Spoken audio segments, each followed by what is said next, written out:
Hola a todos, mi nombre es Michelle Guamaní y el día de hoy vamos a revisar el tema de caninos incluidos, tratamiento odontológico, revisión de literatura.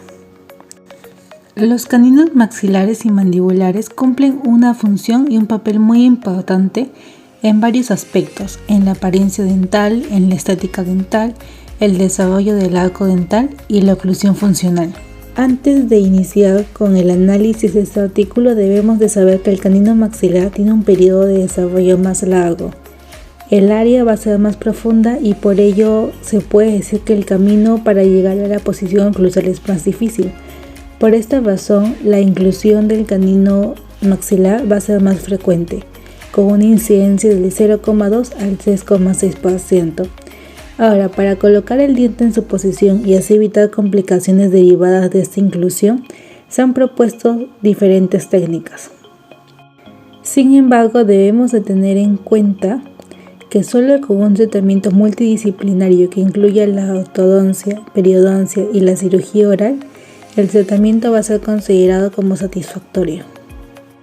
Para realizar la revisión de literatura de este tema tan importante, se realizó una revisión bibliográfica de los últimos 5 años, es decir, desde el 2006 hasta el 2011, a excepción de un artículo del 2004, por la información que nos aporta sobre la etiología de estas agenesias. Se encontraron un total de 53 artículos, de los cuales se escogieron 33 para la revisión, ya que se eliminaron aquellos con bajo nivel de evidencia, ya sea opiniones de expertos o artículos a propósito de un caso.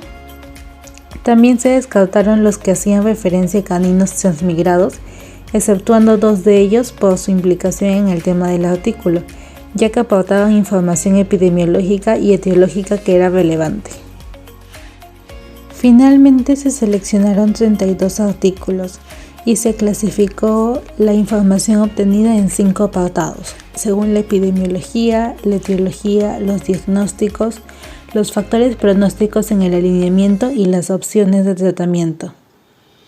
Respecto a la incidencia, después de los traseros molares, el canino maxilar va a ser el segundo diente en frecuencia de retención, con una incidencia aproximada del 0,2% al 3,6% según diversos autores.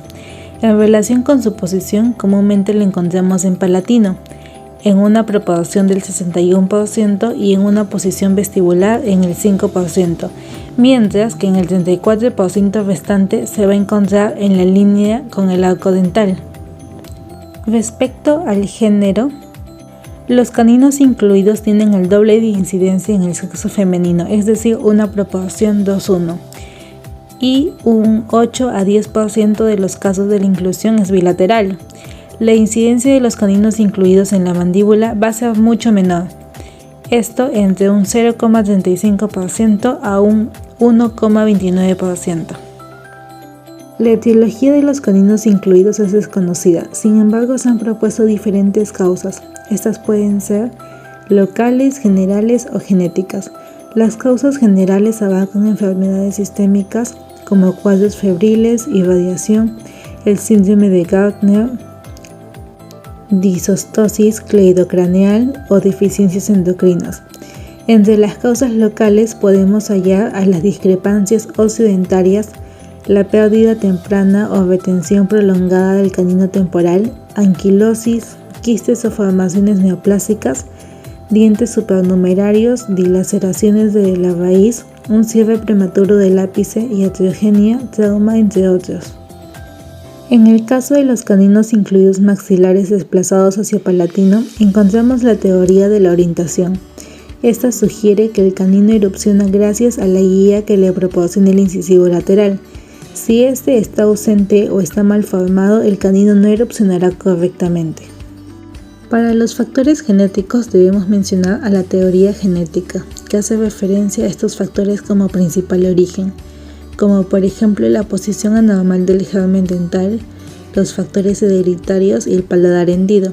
Esta teoría es defendida por algunos autores como Colin Fuset, que revisa las alteraciones genéticas que pueden ser responsables de las agenesias dentales. De no tratar la inclusión del canino, dada la importancia de este, puede aportar un compromiso estético, fonético y masticatorio, pero también otras complicaciones, como el desplazamiento o la pérdida de la vitalidad de los incisivos, el acortamiento del arco dental, la formación de quistes foliculares, anquilosis del canino, infecciones y dolores recurrentes, reabsorción interna, reabsorción externa del diente adyacente o combinaciones de todos estos factores. La reabsorción externa del diente adyacente es la mayor preocupación y la complicación más común. Esto puede provocar incluso la pérdida del diente.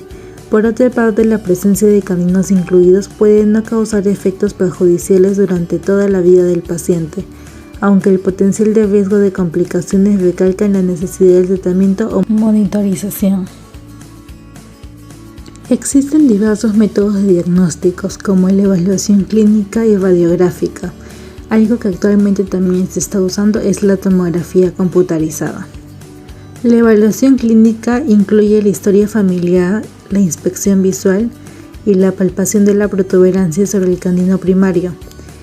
También se debe evaluar posibles signos clínicos de inclusión. Estos son la persistencia del canino deciduo más allá de los 14 a 15 años, asimetría en la protuberancia canina, presencia de una protuberancia en palatino, erupción dental rechazada o migración del incisivo lateral.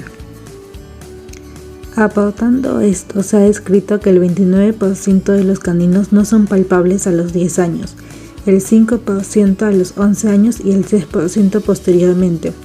Por esta razón también es esencial el examen radiológico y se debe combinar con la evaluación clínica. Se puede usar diferentes técnicas en 2 dimensiones, como la radiografía periapical, oclusal y panorámica. También se puede usar combinaciones de estas para determinar su posición en el arco dental. Un ejemplo de ello es la técnica de Clark. Dentro de las técnicas mencionadas, la radiografía panorámica nos proporciona información útil sobre la edad dental, simetría, el número de dientes presentes, secuencia de la erupción dental y presencia de patología o variaciones respecto a la norma. A pesar de esto, las radiografías tienen desventajas. Esto puede ser la distorsión y la superposición de estructuras que pueden reducir la precisión del diagnóstico. Además, estas técnicas de imagen convencionales se han descrito como inadecuadas para el diagnóstico de la reabsorción radicular, siendo esta una complicación frecuentemente asociada. Para poder observar con detalle la reabsorción de las raíces o la localización exacta del canino, podemos usar la tomografía computarizada, que nos proporcionará información en 3 dimensiones. El mayor inconveniente de esta va a ser la alta dosis de radiación, que es particularmente nociva para los niños, ya que son más sensibles a esta. Por este motivo, se ha introducido de manera muy importante en el campo de la odontología los cone beam, que reducen la exposición a la radiación.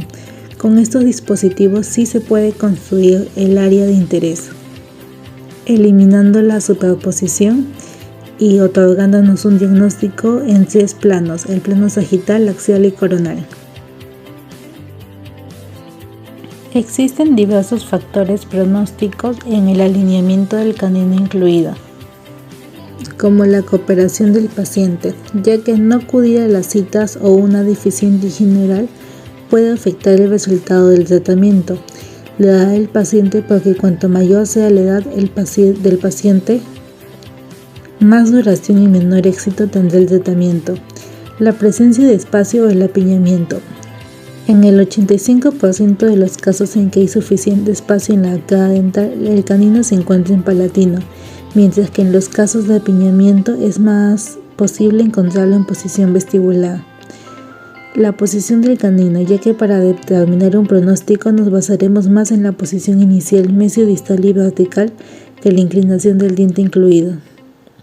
De esta manera se prevé un buen pronóstico cuando el extremo del borde incisal del canino está a nivel de la unión amelo-cementaria del incisivo adyacente. La revisión de literatura ha encontrado diversas posturas terapéuticas propuestas en los diferentes trabajos revisados.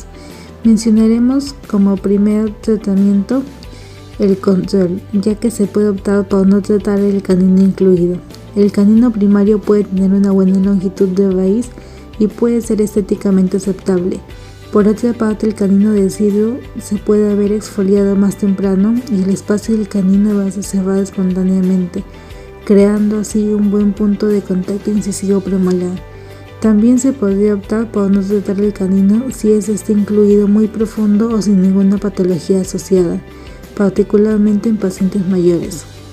Si optamos por la abstención terapéutica, debemos realizar controles clínicos cada 6 a 12 meses y radiográficos cada 2 a 3 años del canino definitivo, para asegurarnos que no se produce ninguna complicación.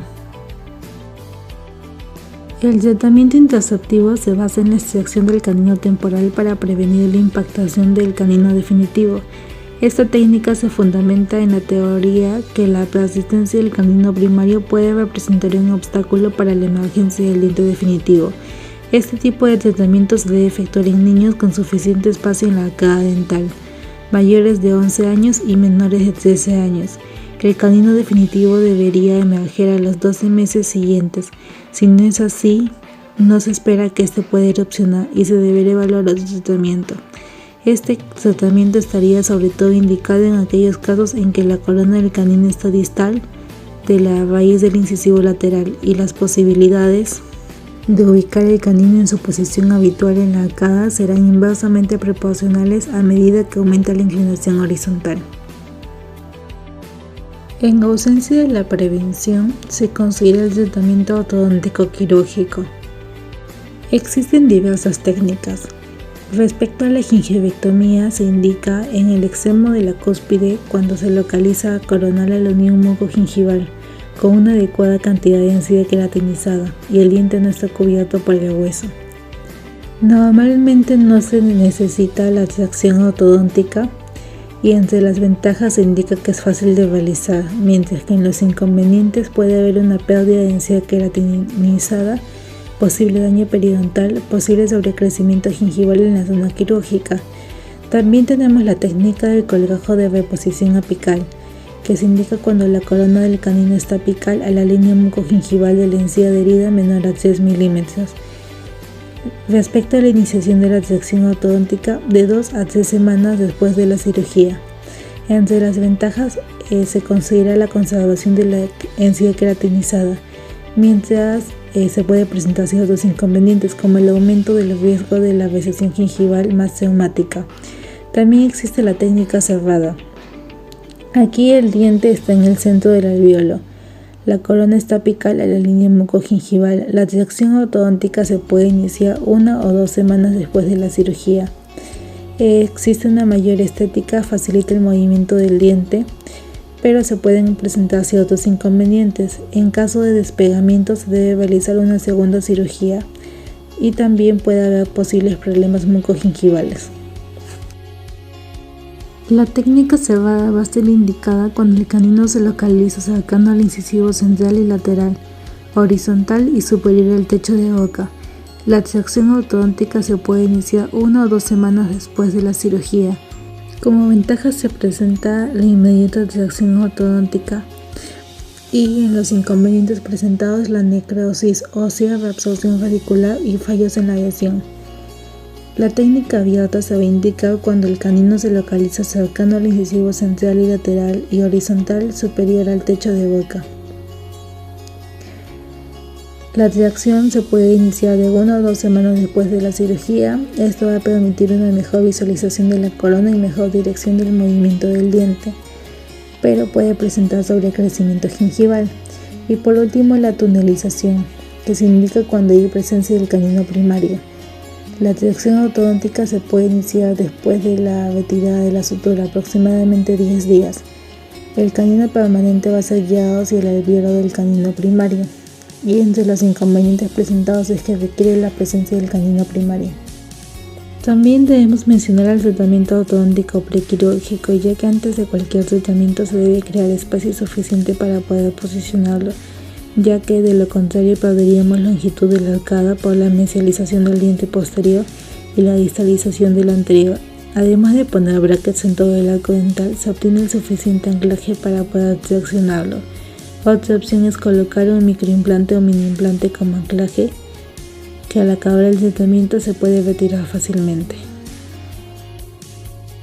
Existen diversas técnicas para exponer el canino maxilar incluido. Como ya comentamos, es más común que eso se presente por palatino en el caso del maxilar superior. En este caso se debe optar por exponer al diente y permitir que erupcione naturalmente durante la dentición mixta, o bien adhiriendo un accesorio al diente y usar fuerzas ortodónticas para moverlo. Entre las técnicas podemos mencionar la gingivectomía, el colgajo de reposición apical, la técnica cerrada y la tunelización. Para determinar la posición del canino incluido debemos hacer la palpación clínica y el análisis radiográfico. Si está incluido por vestibular, debemos evaluar la técnica abierta o la técnica cerrada. En caso de elegir la técnica abierta, debemos de evaluar si hay una adecuada encía queratinizada y realizar la gingivectomía. Si no hay una adecuada encía queratinizada, un colgajo de reposición apical. Ahora, si está incluido por palatino o por lingual, se recomienda solo la técnica abierta o la técnica cerrada. Pero, ¿cómo se realizan los procedimientos mencionados? La gingivectomía se realiza cuando la encía queratinizada es mayor a 3 milímetros, eliminando la suficiente encía y descubriendo así entre la mitad y un tercio de la corona del diente. Para el colgajo de reposición apical debemos de realizar una incisión crestal de la zona dentula para poder preservar la máxima cantidad de encía queratinizada, realizando un colgajo de espesado total, y en caso de encontrar hueso debemos de realizar una osteotomía con una cureta o una fresa. 2 tercios de la corona deben quedar expuestos. Suturamos el colgajo apicalmente dejando solo 2 o 3 milímetros de la corona descubierta. En la técnica cerrada realizamos un colgajo usando una incisión crestal. Se quita fácilmente el hueso alrededor del diente para poder adherir el bracket. Se coloca un alambre o una cadena que pasará por debajo del colgajo a través de la incisión. Antes de suturar debemos de luxar suavemente con un periostomo para asegurarnos que no está anquilosado. En la tunelización se realiza un colgajo de espesado total y se extrae el canino temporal. En este momento se evalúa el hueso que recubre el diente incluido. Se realiza la osteotomía con cureta o fresa. Se comprueba que existe comunicación entre el diente incluido y el alvéolo vacío del diente temporal. Se adhiere un bracket al canino incluido y se pasa una cadena a través del túnel. Una vez hecho eso, suturamos el colgajo en su posición inicial. Respecto a las técnicas para exponer el canino mandibular incluido, si hay suficiente espacio en la mandíbula que permita la ubicación del canino incluido en la arcada dentaria, se debe considerar ese tratamiento. Después de la exposición quirúrgica, en algunos casos el canino es capaz de erupcionar espontáneamente, si tiene una angulación favorable. Si no se produce la erupción espontánea, se debe combinar con una extracción ortodóntica. Según la posición escogeremos el acceso lingual o vestibular. En caso de conservar el canino temporal, se puede escoger la tunelización para reposicionar el diente. El éxito de ese tratamiento va a depender más de la edad del paciente que de la posición o el nivel de impactación del diente.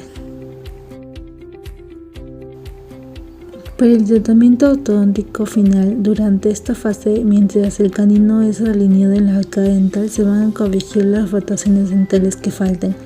Al final del tratamiento ortodóntico activo se van a colocar los retenedores y el paciente deberá ser citado periódicamente para un control. Existen diversas complicaciones en el tratamiento ortodóntico quirúrgico. La más común va a ser la falta de movimiento una vez iniciadas las fuerzas ortodónticas. En estos casos se debe pensar en realizar otro tipo de tratamiento sobre este canino. Esto pasa frecuentemente en los caninos incluidos en posición palatina. La etiología más común son las siguientes: es que no se ha quitado suficiente hueso alrededor de la corona del diente, el mecanismo ortodóntico incorrecto, la anquilosis y la adhesión incorrecta. Además de estas habituales complicaciones, Alessandri Bonetti y colaboradores reportaron un caso de osseointegración en la cadena que traccionaba el canino provocando la no erupción de este. La extracción del canino incluido puede afectar la estética y la oclusión, pero a veces es la única opción si hay limitaciones en llevar el canino a la posición de la arcada o su anatomía está afectada. En este caso se deberá decidir entre mover el premolar a la posición del canino u otras alternativas como el autotrasplante o la restauración protésica. Podemos concluir que cuando tratamos los caninos incluidos va a ser fundamental un apropiado diagnóstico para el éxito de este tratamiento.